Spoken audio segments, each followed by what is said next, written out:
Y como lo afirmamos, el presidente Lenín Moreno aclaró la noche de ayer su posición frente al caso que involucra a la vicepresidenta María Alejandra Vicuña en el presunto cobro de diezmos. De inmediato lo más destacado en la intervención del presidente de la República en una cadena nacional. Se han presentado denuncias contra la señora vicepresidenta María Alejandra Vicuña. No puedo ni debo actuar como juez. Hemos creado las condiciones para una justicia independiente. Nos ha costado mucho trabajo volver a la institucionalidad. No perdamos el camino avanzado. Hoy los jueces y los fiscales deciden a quién investigan o no, a quién acusan y a quién no, sin interferencia ni órdenes desde el Palacio. Nos hemos acostumbrado en la vida social, política y familiar a juzgar y sentenciar a las personas sobre la base de la acusación y a veces del chisme. Y es hora de que dejemos de lado la lógica de la revancha. Dejemos que las instancias correspondientes hagan su trabajo. Ya es hora de que aprendamos a ser objetivos. Esto es transparencia, esto es democracia. La lección para nuestros jóvenes es que seamos los primeros en reconocerlas y respetarlas. Esto fue lo dicho por el presidente de la República ayer. Y la vicepresidenta María Alejandra Vicuña está en el ojo del huracán luego de la denuncia realizada por un ex colaborador por presuntos cobros indebidos por su parte cuando ella era asambleísta. A continuación, algunos pronunciamientos en las últimas horas en torno a este hecho. Múltiples reacciones ha generado en la opinión pública la denuncia contra la vicepresidenta María Alejandra Vicuña, acusada de ser responsable de cobros indebidos a un ex colaborador cuando se desempeñaba como asambleísta. El secretario de Comunicación, Andrés Michelena, explicó este miércoles que el presidente Moreno no se ha reunido personalmente con Vicuña. Se haga una conversación telefónica y es más, nosotros, algunos miembros del gabinete, nos reunimos con la vicepresidenta a expresarle los mensajes del presidente en persona. Horas antes, la noche del martes, el presidente Moreno, a través de su cuenta de Twitter, aseveró: hemos creado las condiciones necesarias para una justicia y funciones independientes. Han recaído supuestas acusaciones sobre la vicepresidenta. La institucionalidad creada y las instancias competentes determinarán si existen o no responsabilidades. La fiscal general subrogante confirmó que se realizan ya las diligencias necesarias para recabar la información que consta en la denuncia. No necesariamente una prueba dependiendo el antecedente, lo que sí nos sirve es como una noticia sobre la cual nosotros tenemos que investigar. Para la segunda mandataria, las acusaciones responden a calumnias y contraatacó con una acusación contra Sacbay. Es totalmente inadmisible que esta persona que hasta hace poco no solo solicitaba y hasta exigía cargos públicos, contratos, préstamos de dinero y demás, ahora resulte ser el adalid de la transparencia. Y afirmó quiénes cree que están detrás de la denuncia. Cita textualmente que quien lo llamaba en este contexto de los líos, de los diezmos en la Asamblea Nacional, era precisamente Andrés Páez y lo que él denomina los correístas. Sin embargo, el ex asambleísta y ex candidato a la vicepresidencia Andrés Páez cuestionó la versión de la segunda mandataria y le dijo que por qué razón, si las contribuciones eran para la Alianza Bolivariana Alfarista, se depositaban en su cuenta de ahorros. No hay la excusa de que dejó de ser asambleísta y que ahora es vicepresidenta, como tampoco la fiscalía puede tener la excusa de que ya no es asambleísta. La investigación penal no obstaculiza de ninguna manera el encauzamiento político. Según la denuncia hecha por Ángel Polibio Sacbay, que fuera publicada por Teleamazonas, fue obligado a pagar cuotas a Vicuña. Su denuncia se sustenta en una declaración juramentada que está acompañada por documentos como recibos de depósitos y transferencias bancarias. Néstor Aguilera, Telediario. 7 de la mañana, 2 minutos, este es el tema. Nuestro invitado, Gonzalo Silva, ex magistrado de la Corte Suprema de Justicia, abogado penalista. Buenos días, gracias por estar aquí. ¿Cuál es el alcance de las acusaciones contra la vicepresidenta, tomando en cuenta su jerarquía, su fuero de corte? ¿Qué deberá ocurrir de aquí en adelante si hablamos de una justicia independiente?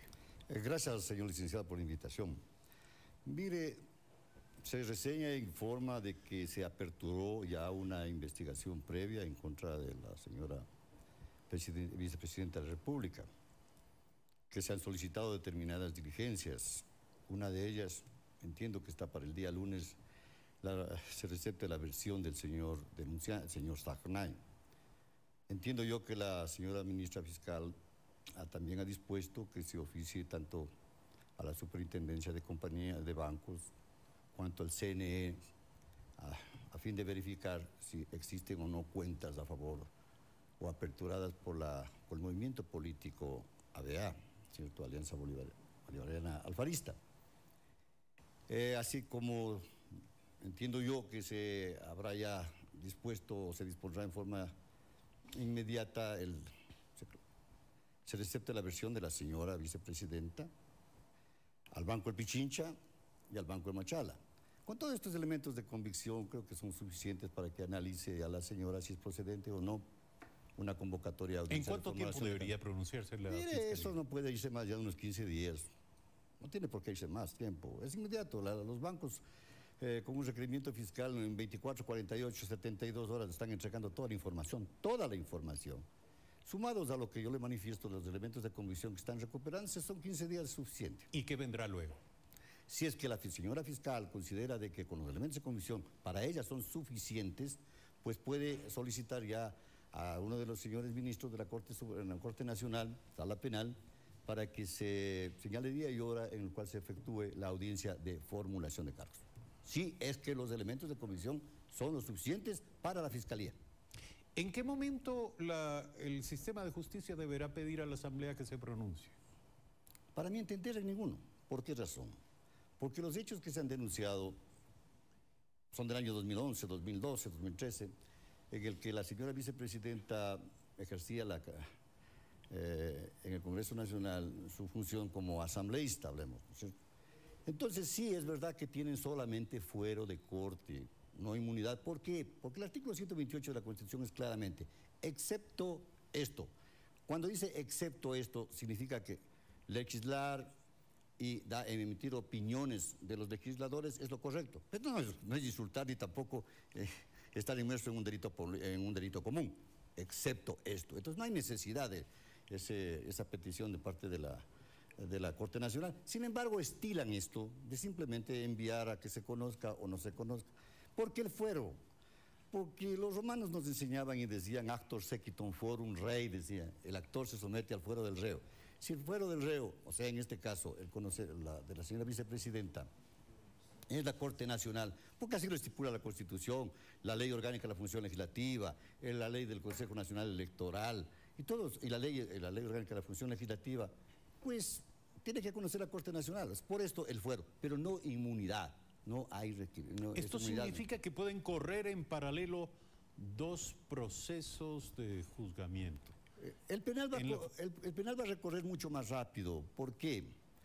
Porque hay otro problema. Hay un vacío en la Constitución de la República en cuanto a los juicios políticos de los vicepresidentes o presidentes de la República, que no dice en funciones. No dice en funciones, es un vacío. Y los únicos que pueden interpretar es la Corte Constitucional. No tenemos Corte Constitucional.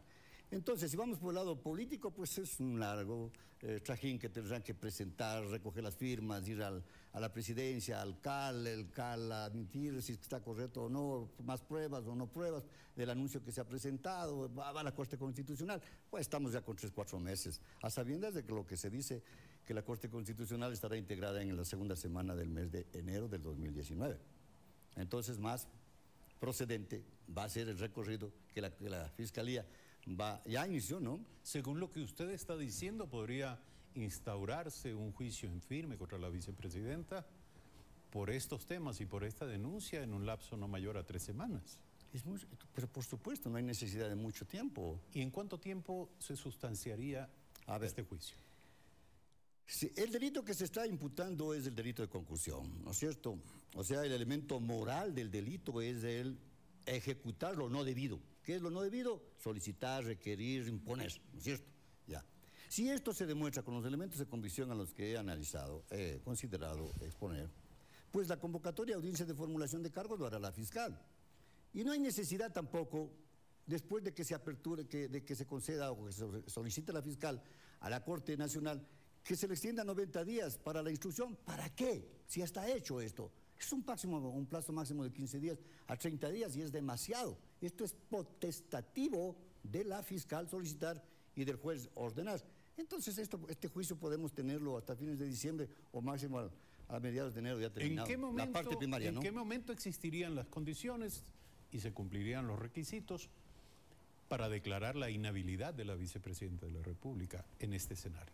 Bueno, en el campo penal tendría que haber una sentencia, porque la presunción de inocencia, pues esto viene desde la época de la Revolución Francesa, en que primero debe respetarse el principio de inocencia antes que la culpabilidad, y un procesamiento, lo que conoce todo el mundo como debido proceso, que no es otra cosa que las reglas de comportamiento en los procedimientos. Pero esto es diferente. Así como la destitución y la amonestación que el Congreso Nacional lo da con los juicios políticos.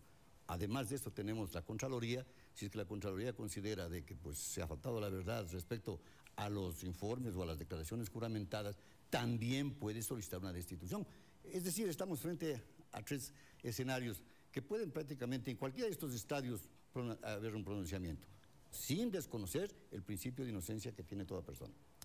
¿De qué tipo podría ser en el campo de la especulación, evidentemente, y una vez cumplido el debido proceso, la condena, ¿qué dice la normativa? La condena de acuerdo a la sentencia. Correcto, lo que usted manifiesta es correcto. El derecho penal siempre, el derecho penal moderno al que yo me sumo, es restrictivo de determinados derechos simplemente, ¿no es cierto? Es punitivo y sobre todo es reparatorio. Esas son las fases del derecho penal. Entonces, si se dice que estos hechos fueron en el año 2012, el Código Penal del 2012 estaba en vigencia hasta el 10 de agosto del año 2014 en que ingresó el Código Orgánico Integral Penal, ¿no es cierto? Hoy el Código Orgánico Integral Penal estipula una pena de 3 a 5 años. El Código Penal anterior era de 6 meses a 2 años, ¿no es cierto? De 6 meses a 2 años. Por el principio de por el principio de favorabilidad, tanto una pena como una prescripción, el Código anterior, de 6 meses a 2 años, era la sanción para el delito de concusión. Este sería el escenario más benigno al que podría acceder. Que puede ser revisado, sustituido. Había unas disposiciones del artículo 72 y 73 del Código Penal anterior, en los cuales modifican las penas, incluso puede ser sancionada única y exclusivamente, si acaso el hecho amerita, hasta con una multa.